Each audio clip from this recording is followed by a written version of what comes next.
Welcome to the Healthusiasm podcast, a panel discussion on innovations in health and self-care. My name is Christophe Jauquet. I'm a health business expert, author, and professional keynote speaker. Every week, I discuss with a panel of experts the positive changes that are shaping our health and happiness. And for this discussion, we have two of your beloved experts in the panel. Calling in from Barcelona is our digital health connector, Aline Noizet. Hola. Calling in from Croatia, but originally from Ghent, Belgium, human experience expert Mo Zouina. No, goedemorgen. This means that we are missing our medical expert in digital innovation, Dr. Keith Grimes.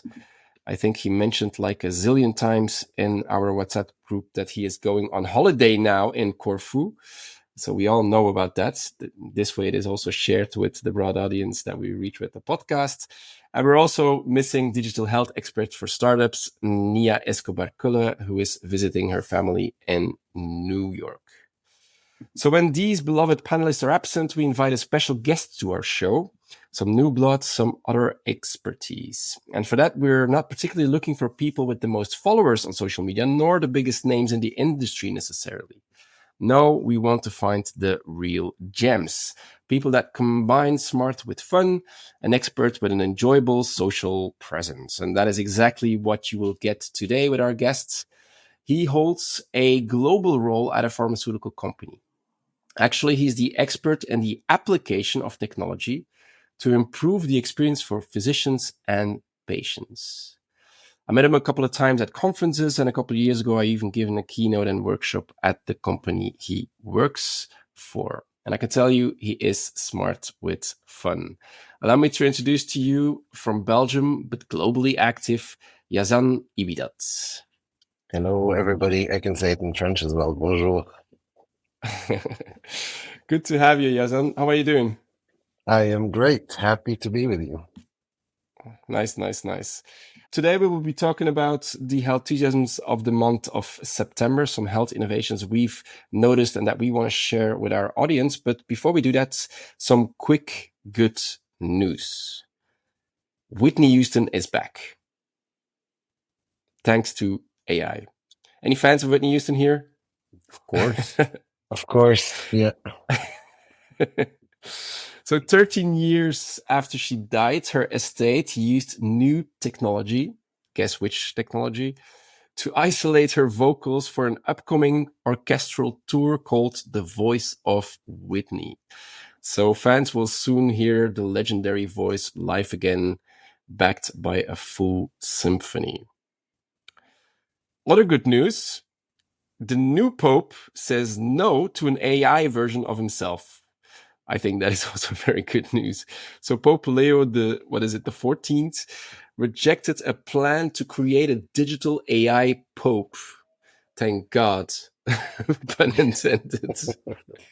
But you don't need AI if there is the almighty intelligence, which is also AI. Yeah, but talking about it, I think there's a lot of people that, we talked about how AI is used for companionship, and there's a lot of religious or spiritual type of organizations that are moving into that space, trying to have that conversation with a godlike creator as AI, or at least something that feels like godly. But the Pope says no. Yeah. Can he actually say no to it? I mean, if somebody just creates it using his videos and his opinions, it just is there, no? Yeah, totally true. And when I was researching it a little bit, when I saw the news, it's fun to look up digital twin of the Pope, because then you can see some funny stuff on the internet. Of course, the internet is relentless in that regard. That's for sure.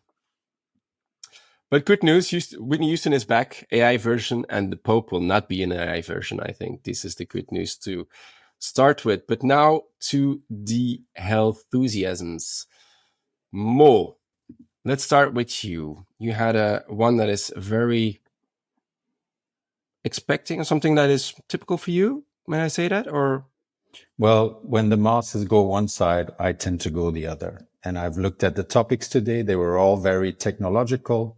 So as the old fart in the group, I'll just go low tech. Because I've looked at the agenda and I said, we need to counterbalance that a bit. And I don't know if you know Peter Attia, which is a kind of an MD that is very popular.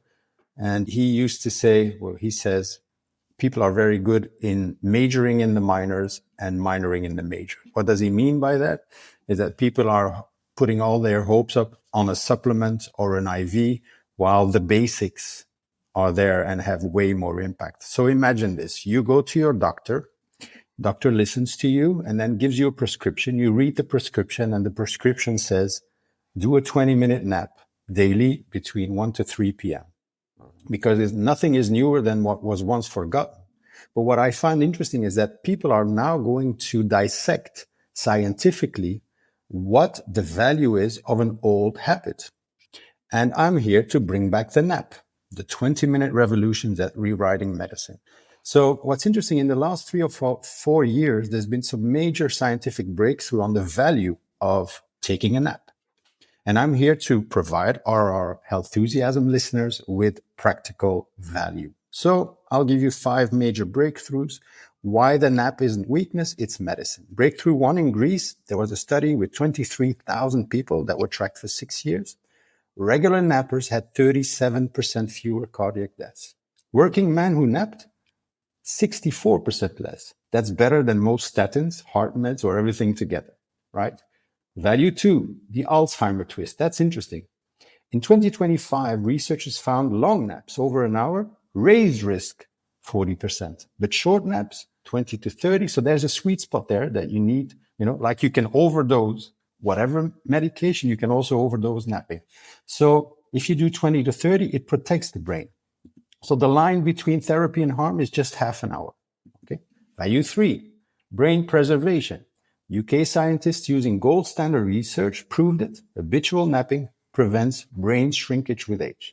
That downtime isn't wasted, and your natural cleaning program, I don't know if you know, we have a cleaning program in our brain, which is similar like the lymphatic system. It is called the glymphatic system, removes toxins from your brain. And if you do that downtime, you eliminate these toxins from your brain. Value 4, creativity on demand. Tesla, everyone knows Tesla. He had a 20-minute shut-eye to solve problems. And when he used to take a nap when he was faced with a problem he couldn't solve awake. And what he did is he took an object in his hand, and then when the object fell, he woke up and found the idea, because then he just went into light sleep. That shallow stage of sleep, just seconds long. His muscles would relax, the ball would drop, and he'd jolt awake. And in a second, he had that subliminal idea. And then the last one, the sweet spot, 30 to 90 minutes is where you get cardiovascular protection. Now, the big problem I see with that is we are in a productive mindset. We're in a meritocracy. You have to grind, you have to work hard, and the nap is kind of culturally forbidden. Well, the next time you start to close your eyes at 2 p.m., don't fight it. Just, give into it, because that's the future of medicine, asking you for 20 minutes. That's your body asking you for 20 minutes. That's also your biology leaving you a prescription. Okay, so it was a long Healthusiasm, but there was a lot of value in it, I hope. Who naps of all of you? Mo? I nap, yeah. You don't, Aline? And living in Barcelona, you don't do any siestas? No, I don't. I know, very, very rarely. But I think it's a bit of a myth, huh? Like, we think Spaniards are doing naps every day. Not really the case. Maybe more in the south because it's very hot, like in Sevilla. But here, not so much, huh? Okay, Yazan? I don't. I actually, I do it on Friday evenings so I can go out. But other than that, I don't. It's a pre-party nap. Exactly. I've been doing it since I'm 18. Since I was, at university, I've been doing naps. I've always been doing it. When I started as a sales rep in pharma, and in my early career, and you can't visit any physicians over at noon, so I always went to bed as well.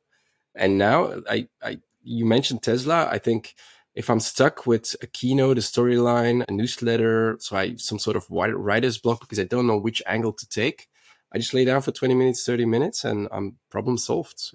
I kind of like in this in-between sleep, not sleep state, but all the fuss goes out of the head. So it definitely helps me. Do you put your alarm clock or do you wake up naturally? If I put an alarm clock at 45 minutes, but most of the time I after 30 minutes I might wake up. Yeah. But no, I think you spoke about the sweet spot between like sleeping 30 minutes and sleeping an hour, and that's where I'm afraid of doing it, because if I nap, I'm afraid that I will just sleep for like 2 or 3 hours and then wake up and not know the world. Yeah, exactly. That's the difference between a refreshing nap and one where you really go deep and then wake up completely zoned out. So you have a point there. Just the last anecdote. I used to sleep for 2 hours. Oh, yeah. Just a nice anecdote. I had a friend working at the European Commission at the archives. And Thursday evening in the European quarter is party time. And I used to call him on Friday morning. He had a secretary. And I said, can I talk to Mr. Cotil? So I'll name him. And his secretary said, no, he's sleeping. That's where it needs to be. So moving on to the next Healthusiasm, maybe. And I'll stick to waking up. I'll be talking about coma patients. So after a severe head injury, people can, end up in a coma, not being fully conscious or fully unconscious even. Meaning that they may not blink, they may not move, they may not respond to voices, but sometimes they are still aware. They just can't show it because you're in this comatose situation. And doctors call this the covert consciousness. I don't know if you heard about it. And right now it's really hard to detect, without doing expensive brain scans, which already is very difficult, not only expensive, but already not really practical to do every day. And so it's very hard for families and even doctors to, wait for weeks or months, not having any answers, not really knowing if their loved one is there. And so there's an AI tool now, which is called See Me. It is SEEME, so See Me. And it is a system that watches the patient's face in ultra-fine detail.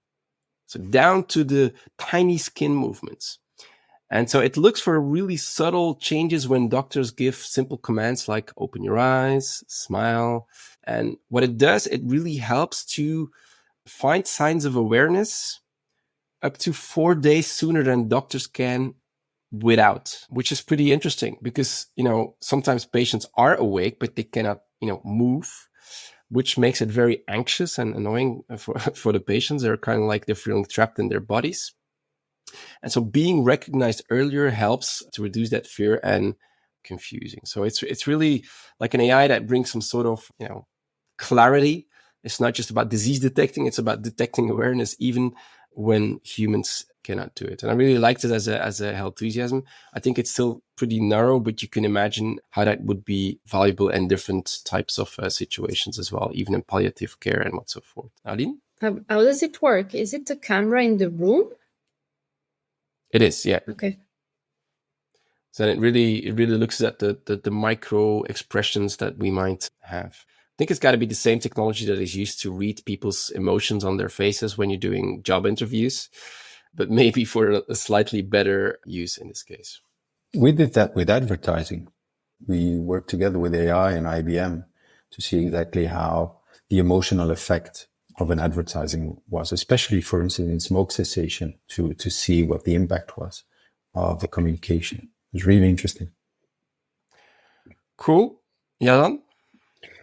Yeah, maybe a thought is about the false negatives. I mean, especially with like the training bias of the AI. I mean, can they figure out the differences between skin tones, or if, for example, there's a face trauma, or, I mean, there might be all of these. I mean, I'm going into the negative side of it, but yeah, these are the questions I would have. I mean, how does it interpret definitely this? Challenging. Do we have? Yeah. It's definitely challenging for sure. But nevertheless, something that will be solved at some point, and there's some work to be done for sure. And the false negatives will be, I mean, that is something devastating to deal with then. But you can also go back and forth. I can imagine that people are aware and maybe less aware as well. So, but I think it's a good thing, nevertheless. Detecting awareness. Going back to the original or the most common use case with AI in healthcare is maybe detecting diseases. Yazan, you had a Healthusiasm on that. Yeah, I wanted to talk about Delphi 2M, which is something that happened in September. And I mean, the cool thing about this AI model is that health becomes like a weather forecast. So it's an AI model called Delphi 2AM, and it actually can detect up to 1,000 diseases. I mean, it's not only blood pressure, not only next year detection, but it can do like multiple plethora of actual diseases. So, I mean, let's take a patient, 50 years old, they have nothing today, normal checkups, everything is perfect. And Delphi 2M can reveal that in 5, 10 years, this person has a heightened risk of type 2 diabetes or kidney disease or something like this. And then the doctor can design a prevention plan, nutrition coaching, closer monitoring, maybe earlier use of protective drugs instead of waiting for the illness to actually strike. And yeah, I know that we talk about detection in AI a lot, and this, like what I just mentioned, might sound like a sci-fi movie, but it was trained on 400,000 UK biobank records and validated on 1.9 million Danish health records. Yeah. And so it's something that no single tool has ever done before. And that's exactly how, between quotation, what nature said this month. And so I mean, I put the use case in ChatGPT like almost everybody does. And it gave me a couple of applications. For example, the doctors can use it for personalized screening, deciding that this person needs a colonoscopy at 45 rather than 50, and this other person would need it at 60 years old, which would give us precise monitoring or tailored monitoring for people. Health system could actually have foresight. So, for example, imagine that we can say that there is a wave of heart failure in like 10 years. So hospitals can already prepare today for it. On a population level, cities could run what they call health weather forecasts, which is like predicting, guiding urban planning, guiding food policy, guiding community health resources, and so on. I think there are a lot of applications for this. It's still detection part, but what we do with it, I think, opens a lot of ideas. Yeah, I think I love the outcome-based intervention versus the calendar-based, right? So, for instance, everyone gets a test at 50. Maybe some don't need a test, you know it because, so that's thing. A friend of mine used to work in a heart rhythm. And then basically when you had a pacemaker in, everyone had to come back after 2 weeks. But then with monitoring, they knew exactly who had to come when. So I think resource planning is something that is incredibly powerful because it's not like we have margin in the healthcare system. So I think the optimization of that would be incredibly powerful. No, I was listening to your, I think, June episode of the podcast, and you guys talked about the health data ownership. And so something like this raises a lot of questions. Who owns the data? Is it the patient? Is it the AI, the company backing the AI, the NHS, because this is done in the UK, for example? And then can health authorities use it? I mean, if we know that you have more risk of diabetes or more risk of cardiovascular diseases, do you have to pay a higher fee for your insurance or a lower fee? And I mean, all of these things also, it opens come into play. a debate exactly on these things. Yeah, and I think one thing I always hope when I hear these kind of solutions is that, because the insurance discussion always comes up, and right now insurance companies work in a way that they calculate the average risk that they might have in their population, and then they calculate the premium. But it's always a best guesstimate based on average numbers. If you could really have it that detailed that you know exactly from your population which diseases that are coming up, technically speaking, you don't need to guesstimate it anymore. You can actually calculate an average premium for your entire group of people that are part of your insurance, which means that we don't need to leave anybody out of insurances, not at, a governmental level, not even at a private level, because there is no guesstimates, there's no risk anymore. You can actually calculate it. And the social idea of insurance becomes real then, because everybody will, carry the burden of everyone.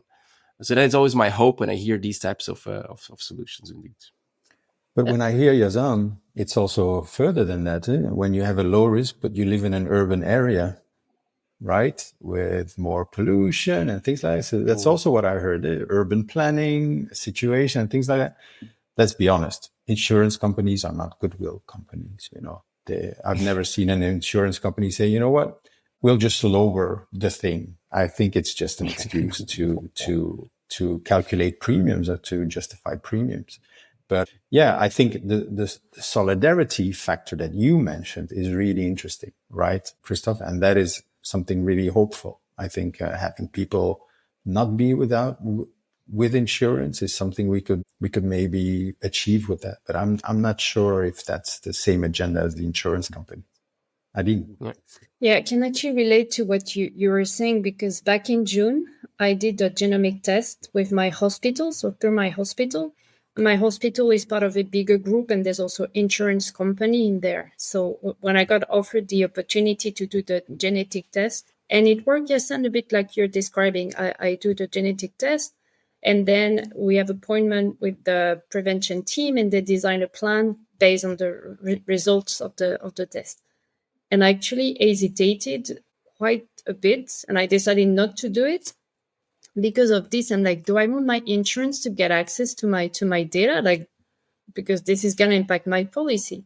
And I spoke to my doctor, and he's like, no, but like in Spain, it's not possible. Like the data is really staying with the hospital for now.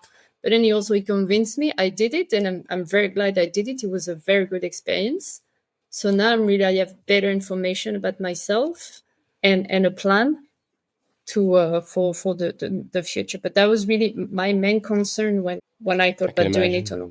Just one last thing: overestimating genetic tests and not integrating the epigenetics is a flaw.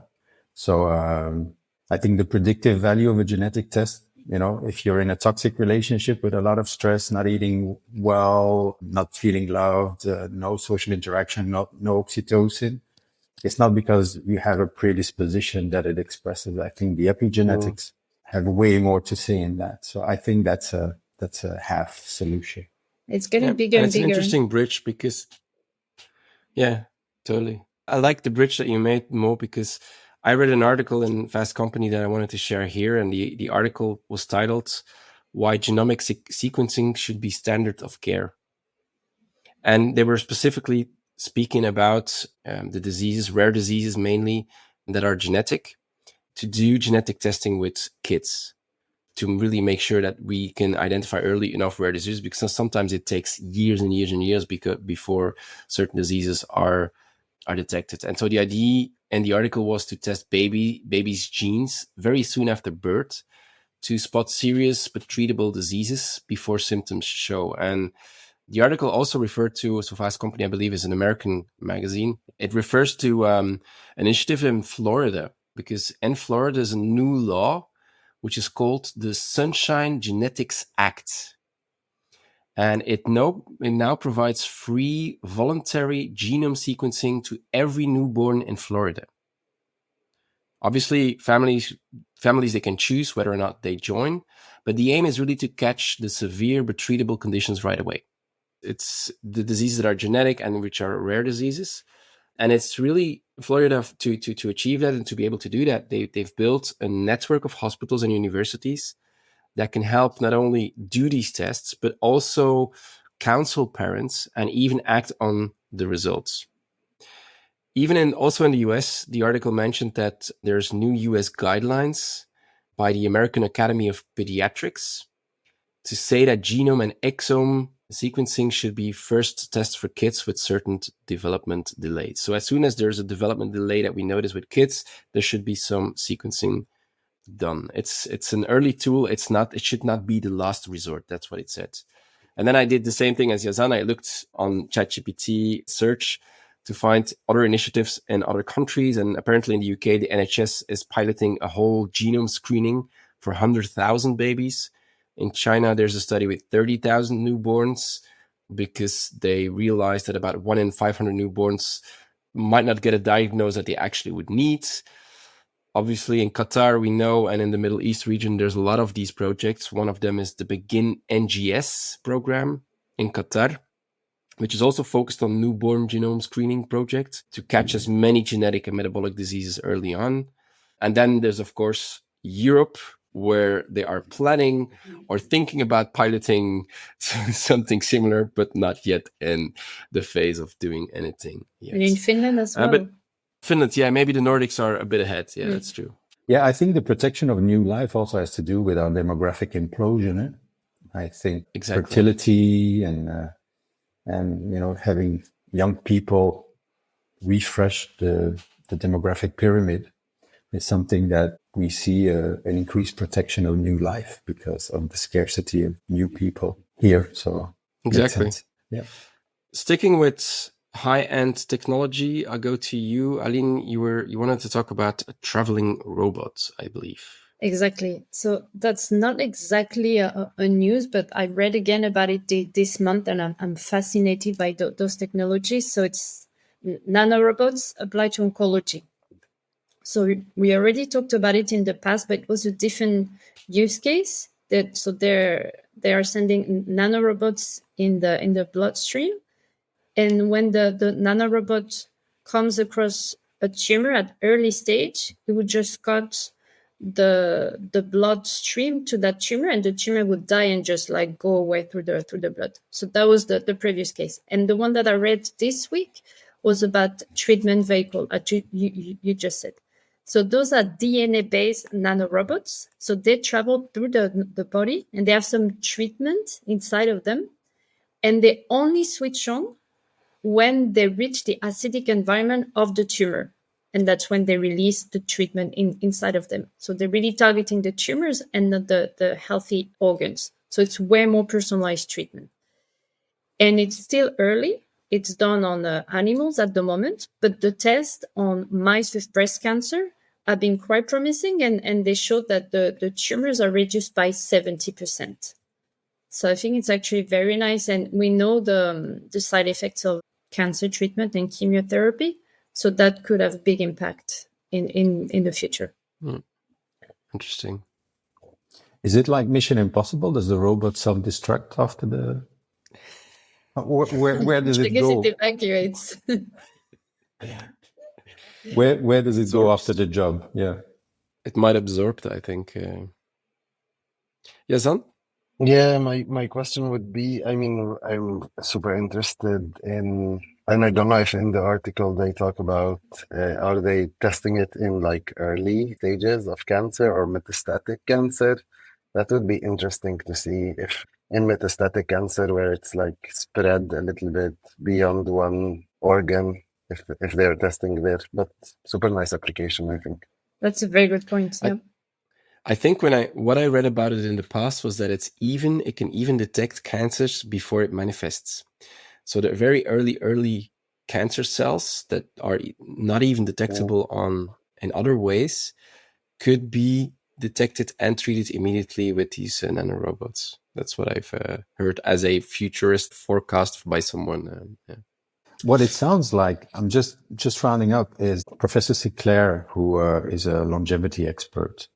It comes close to the intelligence of a virus, of a counter virus, right? Also for longevity, he said we can program viruses that just sit in your body, and then you'll get an update. And when we inject you with something, that virus is activated. So I'm thinking we're trying to mimic with robots what the potential of a very intelligent virus could do, targeted at destroying a tumor. So that's fascinating. Totally. In the meantime, we still need other drugs provided by pharmaceutical companies, and this is my next Healthusiasm. Because in general, developing a new medicine is slow, it's risky, it's extremely costly. Most drugs never make it to the market. They fail somewhere in the clinical trials, whether it's 1 to 3. And so they invest billions, but struggle to know which project will succeed. Which in the end, because of all the failures that are happening, it makes the actual drug that makes it to the market very, very expensive. And year by year, more and more expensive. And so I read an article that I think it came out yesterday or the day before about global data.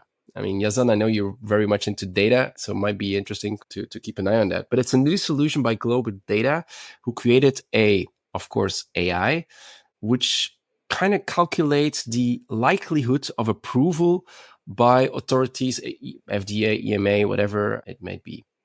And so the way that it functions, it uses about 108 machine learning models that are trained on 24 years of real world drug data, which means the approvals, the failures, the current trials across 18 different therapies or therapy areas, let's say. It analyzes more than 20K key data points per drug. And that includes the molecule type, the trial design, the target disease, to really be able to spot patterns that humans might miss. And so what it can do, it can predict if a drug will move through each clinical phase and reach US market approval right now. And the accuracy that it promises is 85%. I think right now the accuracy is less than 1%, or at least the prediction that we might have is very low. And this model would be able to do it at 85%, which makes it very interesting for pharma and biotech companies, because they can more easily decide where to put their money and what programs, when to stop earlier, maybe even save time. Investors, same thing. Before they fund, they can know more easily which one could make it onto the market. And for the regulatory teams, very often when you apply for, or you put in a dossier at one of those agencies, you might not get approval for ABC reasons. And so also this can be calculated with that tool. So it lowers the chance of non-approval, and you can even adjust your protocols, your studies early on to make sure that you have a higher accuracy. Seems like to me the golden grail in pharmaceuticals, because one of the biggest issues definitely in the pharmaceutical biotech world is getting these molecules out with a certain certainty. I think it's the biggest amount of investment that is happening in the fields. Recently did a workshop with early biotech startups. They all say between phase 1 and phase 2, that is the death valley for them, because there's a lot of dropouts, a lot of failures. If you could very early on already predict some accuracy, that would change the entire world, and definitely the pharmaceutical biotech world, if you ask me. So I really like that one. It kind of beats me how it is possible. But yeah, putting a statement out like that as a company is I'm pretty sure there's a lot of pharma executives right now looking like, what is happening? Can we have a chat, please? I think their phone is running. There's a lot of calls coming in. Let's put it that way. Yeah. Imagine more compounds making it to market. I think that would be an ideal position for the FDA to lower the prices. Also, because higher competition, someone will always be cheaper. You can drive the market price down. And I'm not sure this is the objective of the companies developing this, but I think the counter effect might be more candidates, meaning more competition, meaning potentially lower prices. So, yeah. But also lower R&D costs, which is mainly what AI will do, actually. Yeah. And I think we mentioned already, or I mentioned already in the past on the podcast, but even with the initiative like in Silicon Medicine and all those AI supporting the different phases of the development of a drug, I think within 5 to 10 years we will see probably more towards the 10 than the 5, but let's hope it's already within 5. We will see a tsunami of new drugs hitting the market, and I think that is something very very interesting, because it will change the way that physicians will deal with it. Physicians cannot, keep track with everything that is changing in the market. If there's suddenly a huge tsunami of new molecules and compounds, how will they deal with it? I mean, Christophe, I am actually fascinated by the number of AI applications that are coming towards the whole from the moment preclinical to the moment that you go to market. And we see, I mean, I saw something on LinkedIn is that an AI writes your CV, an AI sends it to the companies, and then an AI screens it and sends you back. I think that's what's going to happen with pharmaceuticals and Yeah, biotech. sure. I mean, we're going to go through clinical applications using AI, but also the FDA and the NHS and all of these health authorities will respond using AI as well. Yeah, I think that's definitely that'll be definitely the case. Let's move on to the next Healthusiasm. I think there's a lot of exciting things happening. When there's molecules hitting the market, we need to also find primary care physicians. We need to get into a hospital. And I think there's a partnership you want to talk about, Aline, in the States. Exactly. So it's a partnership with one of the GAFAMs. So this week, just a few days ago, Cleveland Clinic announced a partnership with Amazon One Medical to expand access to high-quality coordinated care in the Cleveland area. So the two companies are collaborating to open integrated primary care clinics in Northeast Ohio. So on one side, One Medical will focus mainly on primary care, so both physical and virtual, which is really their core business. And Cleveland Clinics will focus on specialist referrals, hospitals, and labs. So what I find interesting about this partnership is that it will provide better access to primary care for the population. And we know that it's becoming an issue for patients to find primary care. It will bridge the physical and virtual care. So both partners are going to learn from each other. And it will keep the patients in the system. So when they enter through One Medical, that will ensure Cleveland Clinics that those patients are going to be referred to them, to their specialist. And it will offer a better continuum of care and a faster access to care, hopefully, for those patients. So what I find interesting is that how those partners are actually working together to adapt and stay competitive instead of competing against each other. Because we know that there's a lot of pressure on the healthcare system. And I found that hybrid model interesting, but it will be nice to see in the coming month, like mid-long term, if it's actually working and if it will be replicated across different states and maybe across different countries as well. You're muted. It's interesting what you say. And definitely when you mentioned the partnership, I think that's something that we always hear in healthcare, that we need to partner between different stakeholders. But it's something which not always easily happen. And I'm being very polite here. And so it's good to see that this is happening for sure. Because and definitely in the States, that is these types of innovations are totally needed. Absolutely. I'll go to another Healthusiasm, a topic which is in the Hall of Fame of the Healthusiasm podcast. Take a guess. Somebody? Sex and love. That's a remarkable one, but it's not that one. One that we almost talk about every episode, and it's not laziness, Mo. Female health. Could have been well. AI. That was one of the better ones, eh? There was one of, yeah, but the Hall of Fame were like the most mentioned ones. Weight loss drugs, right? So drugs like Ozempic, Wegovy, Mounjaro, we talk about it, almost every time, right? It has helped millions of people lose weight in the past 1 or 2 years now. It's been on the news and it's been in the podcasts so many times. There's a couple of downsides. Won't go too much into the medical side of things, but one of the downsides is definitely that it is expensive for some people. It's not always or not at all covered by insurance. There's some side effects, nausea, stomach pain, those kind of things. And when they stop, people could actually gain back weight, right? But because of all of these downsides, there is this trend going on, which is microdosing these drugs. Don't know if you heard about it. And it's mainly to save money or to avoid the side effects. And so what is really interesting, first of all, this is without medical guidance. Is it risky?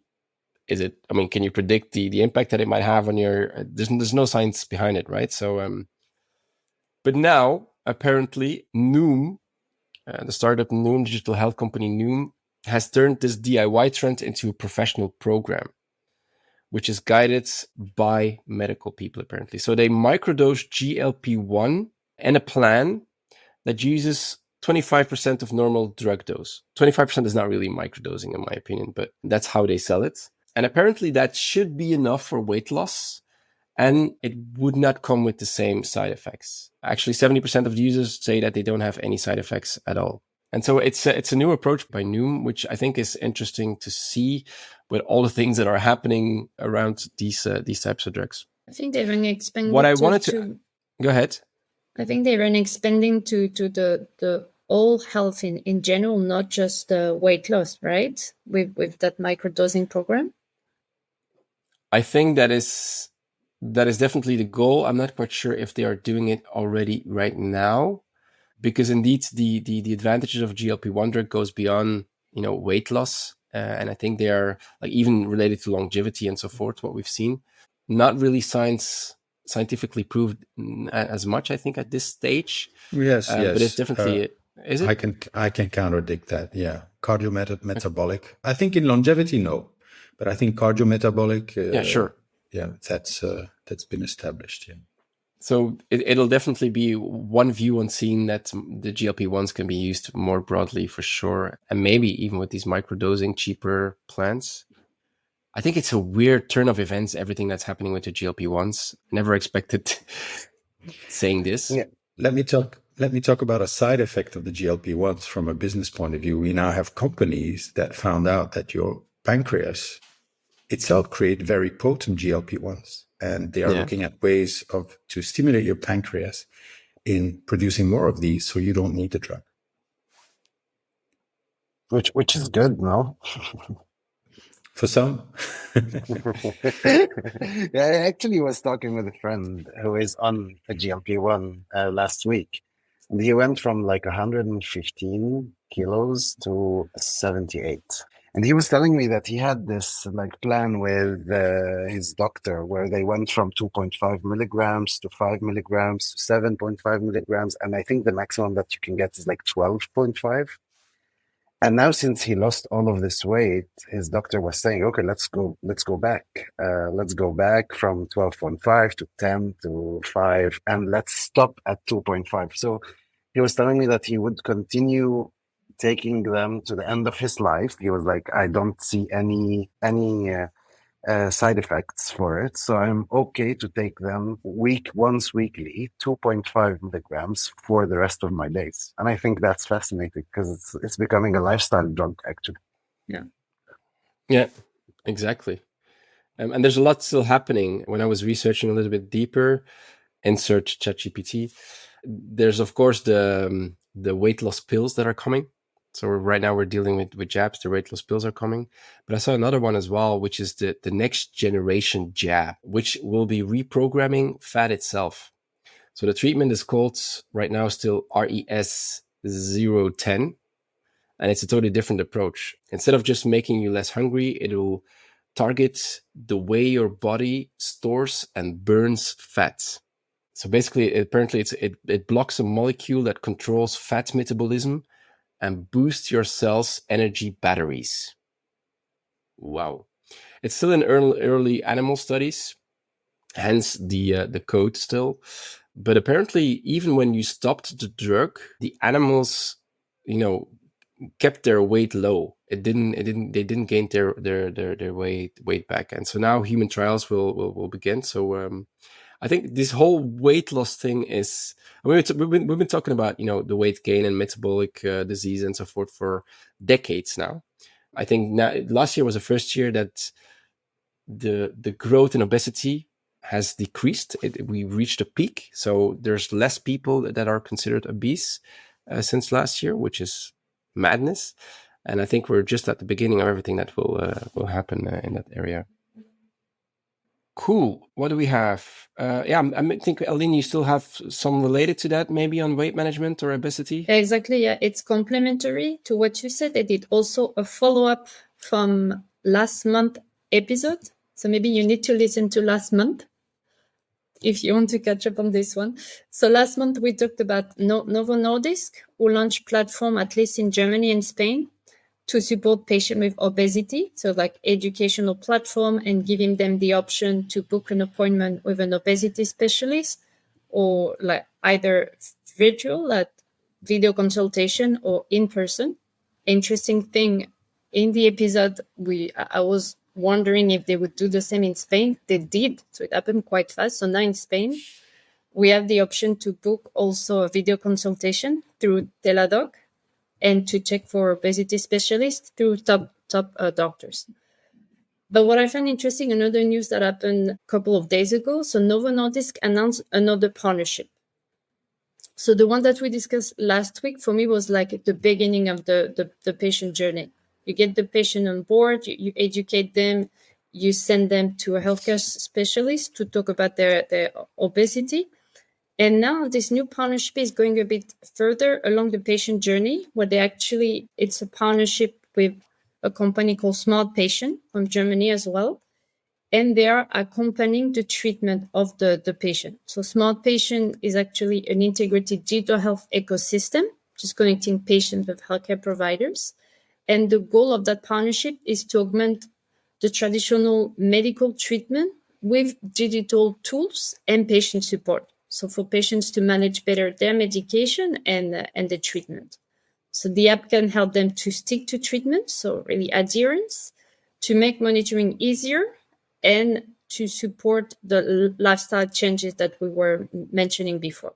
So I find it very interesting to see how they're really evolving along the patient journey. Yeah, I love it. And that's the way it should be, right? I think it's been talk of the town since the early 2000s, but we start seeing these initiatives really taking place now, which I believe could be very valuable for sure. I also like that they didn't create their own app for it. They actually partnered up with an existing app, which is sometimes the mistake that pharmaceuticals do. They think that they need an app branded Totally with their colors so that patients can adhere to the medication. Yeah. Absolutely. As a big supporter of startups, I share that. I'm very happy also. Totally agree. Before we go to the unusual ones, I think, Mo, you still have a last one. And it's from the title you shared with me, it sounded already a bit like an unusual one. It is an unusual one, but that's what we do here at Healthusiasm. We don't do everyday things. We do things that are remarkable with remarkable people. So, yeah, we started low tech. Let's end the Healthusiasm with very low tech, but also a lot of hope and enthusiasm. I'd like to talk to you about skincare and how you protect your skin from melanoma, from skin cancer. When you go into a pharmacy, you browse the aisles and you look at $30, 30 euros sunscreen, $50 anti-aging cream. Me coming from cosmetics, we used to have 300 euro anti-aging creams for 50 ml. But the thing is, it can't really treat skin cancer. You protect yourself. Now, imagine you would walk in the aisle and you would see a 50-cent, euro cent soap bar that said it can treat skin cancer. You'd think it's a scam, okay?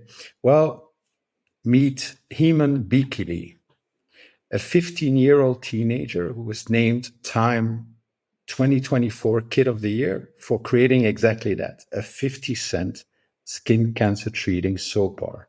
And that might revolutionize how you fight melanoma. His inspiration came from the fact that he watched Ethiopian workers work in the scorching sun. And he said, it has no sense giving these people a sunscreen. What if we would give them something they would use every day that would protect their skin from developing skin cancer? And especially in an area where people have zero access to meaningful skin cancer prevention. And he says, let's take it into the cellular level with ingredients you can wash with. And here's where science fiction meets soap dispenser. So this isn't your regular grandmother's ivory lavender soap, right? The skin cancer treating soap contains salicylic acid, glycolic acid, and tretinoin. They are already used to treat cancer, but the genius part is he linked them with lipid-based nanoparticles that deliver, and just to take a moment, imidazoquinolines that reactivate your immune system's dendritic cell. Let me just explain that clearly. So the soap doesn't just clean your skin and disappear. The nanoparticles make that the ingredients go into your skin. And even when you wash the soap off, they stay, treat, and protect the skin, even after you rinse. And they teach your immune system to hunt down melanoma cells more effectively. Now, if you look at this, a single dose of melanoma immunotherapy can cost $150,000 a year. Beckley soap costs 50 cents. Even if it's only partially effective as a preventive measure, we're talking about potential game changer.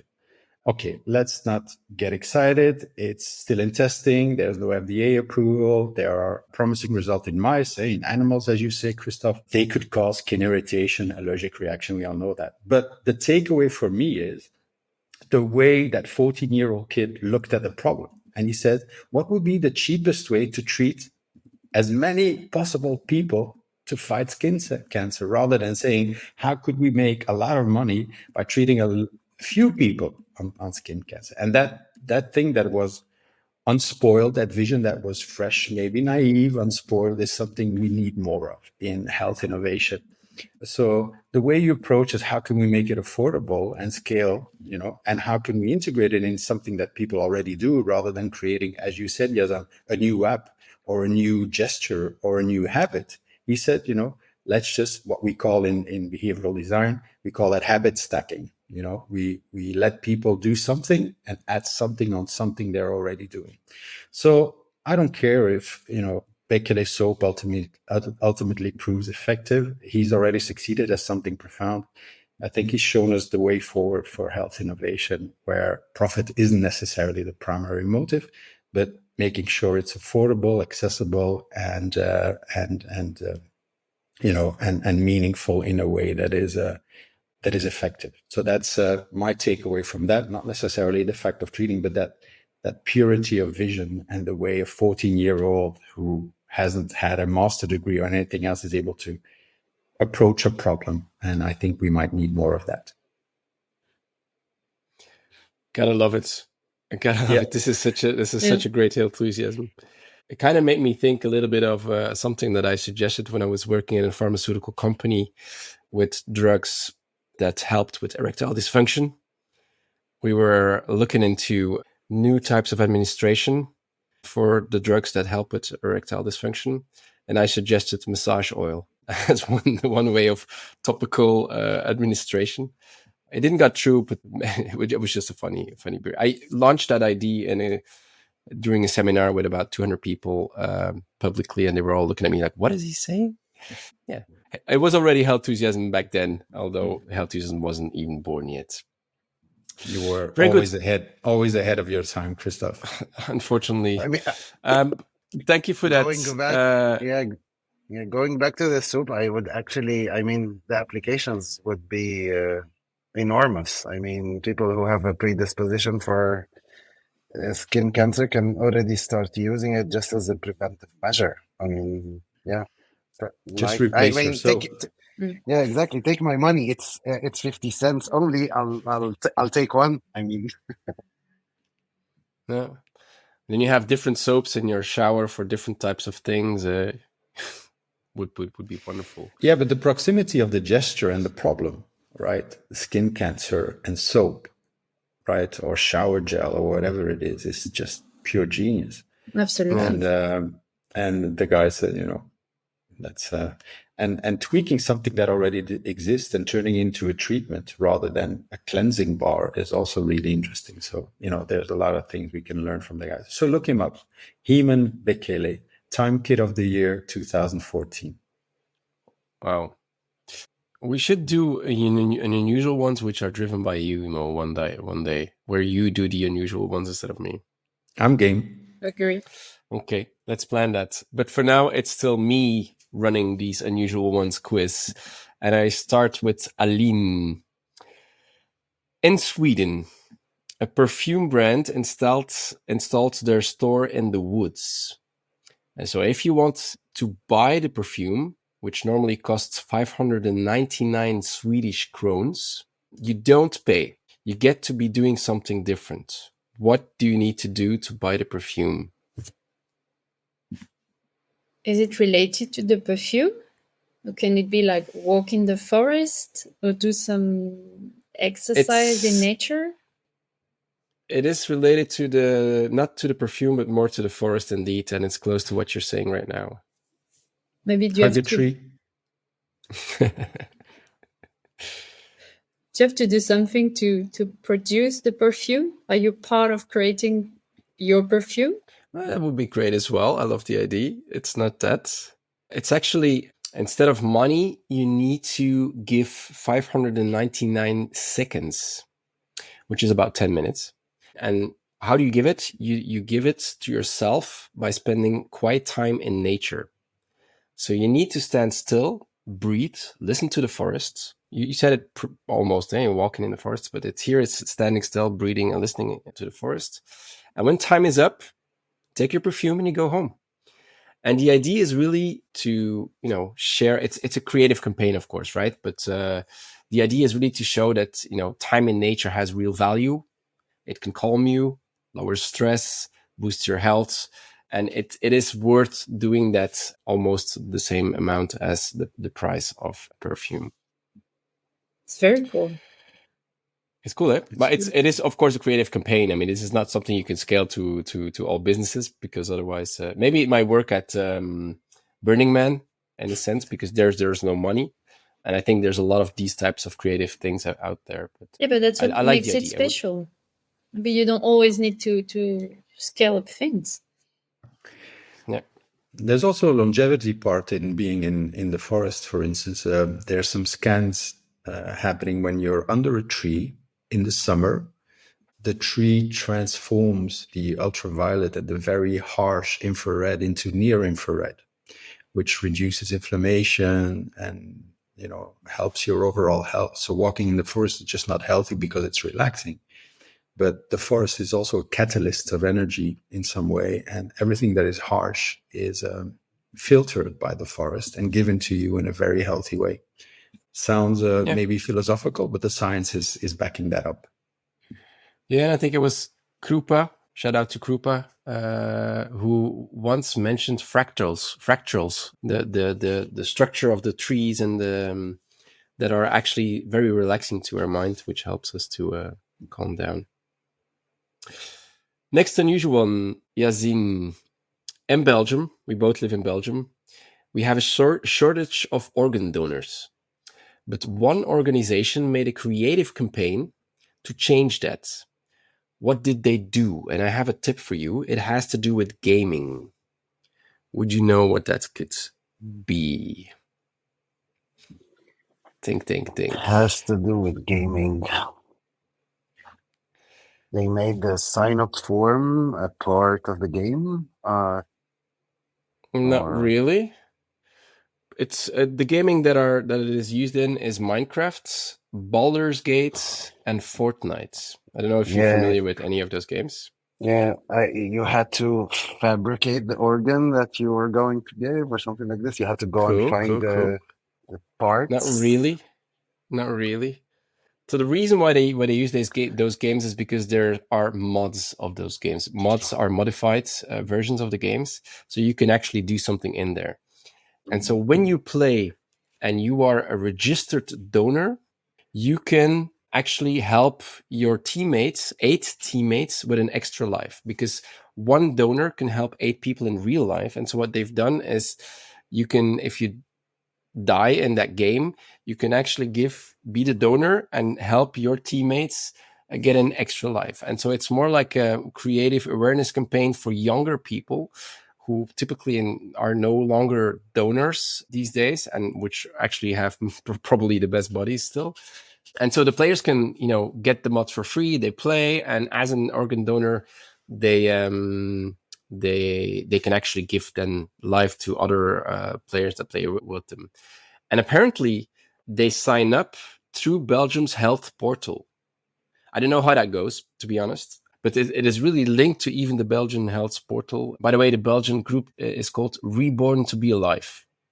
That is the organization behind it. So I really like that idea. It's funny in many ways. But it's cool, a cool way to make it. Yeah, if it brings awareness to the young people, very cool. That's where they are. So why not touch them where they are playing their games? And if they see the value in the game, maybe they understand the actual value in real life.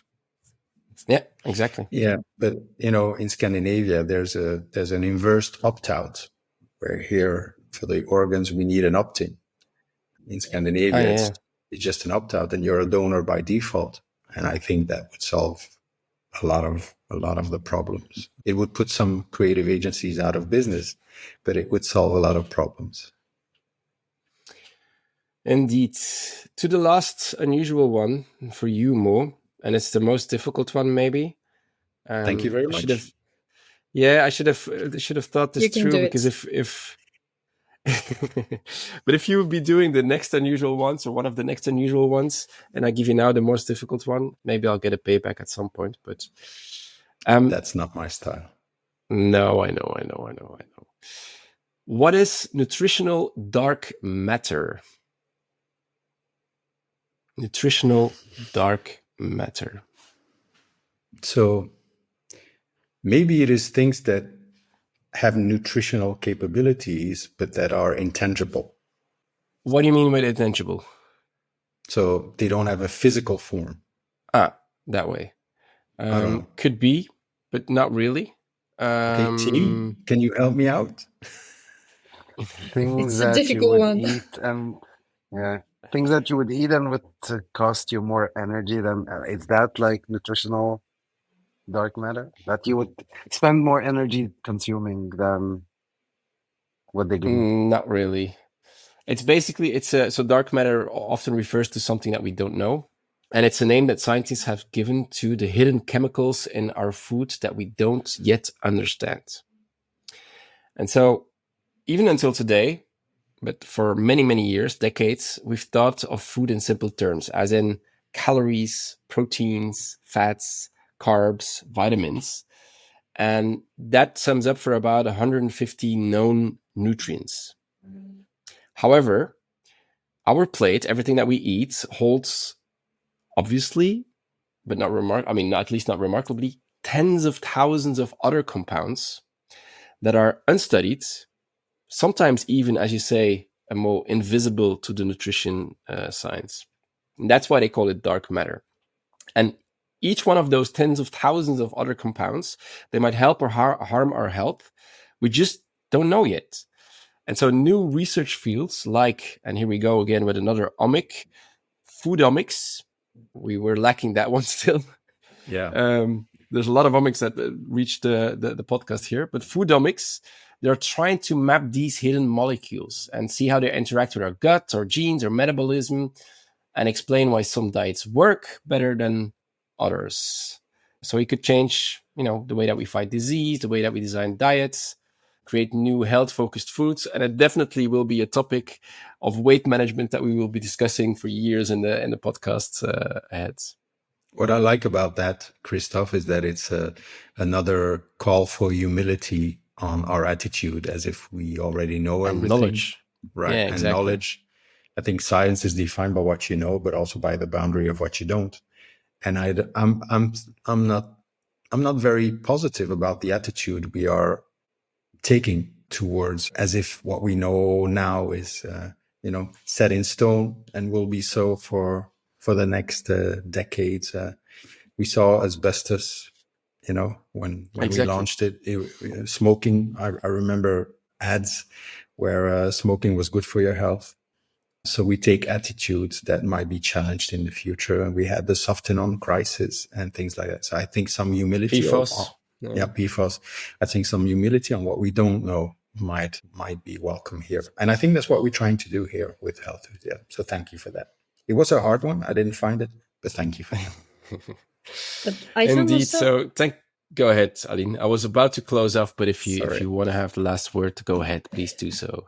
Not just a short comment, but I found that maybe wanting to know too much about food and water, for instance, can be counterproductive. So if you think about water today, I was listening to another podcast the other day, and they were saying, well, you can't drink, you're not supposed to drink the tap water because there's chemicals in there. And then if you drink like bottled water and even glass water, you know that there's a lot of microplastics. And the food the same. I was reading this week that strawberry, broccoli, and peppers, they have lots of chemicals in them. So sometimes I feel like maybe I prefer not to know too much, because then like you end up not eating or drinking anything. So for me, it's a bit the paradox. I get it. Definitely, it's the in-between phase as well, where you know something is bad, but you don't know what is good. And I think consuming something carefree is better for your health as consuming the same thing and knowing it's bad. I think there's something about awareness that triggers mechanisms in your body, right? And I totally agree. One of the most talented physicians I've known had a gardener, and he used to eat French fries every day, drink beer, and he was happy, and he never got sick. So I think worrying about these things, as we know, can make you sick. We know that, you know. And I think being carefree, that doesn't mean that you have to go out with a Yazan every Friday, right? Because that's not good for your health. But I think being carefree and doing things with intention and knowing that, you know, you offer that to yourself, I think is way healthier than what we're trying to figure out. So yeah, I agree with you, Aline, as always. Thanks, Mo. Thank you. And thank you all for your Healthusiasm. Thank you, Yazan, for joining the podcast this week. Thank you. Time to wrap up the Healthusiasm podcast and go for a nap before going out. Thank you all for listening. If you like this show, hit the subscribe button on your favorite podcast platform. You can also visit healthusiasm.com to subscribe to the newsletter and learn more about our panelists. For now, I'd like to thank our panelists for their Healthusiasm. Thank you, Aline Loiset. Thank you, Mo Zouina. And thank you, Yazan Ibigot. My name is Christophe Jauquet. We are the Healthusiasm panel, and we'd love to see you again next week for some Healthusiasm. Ciao.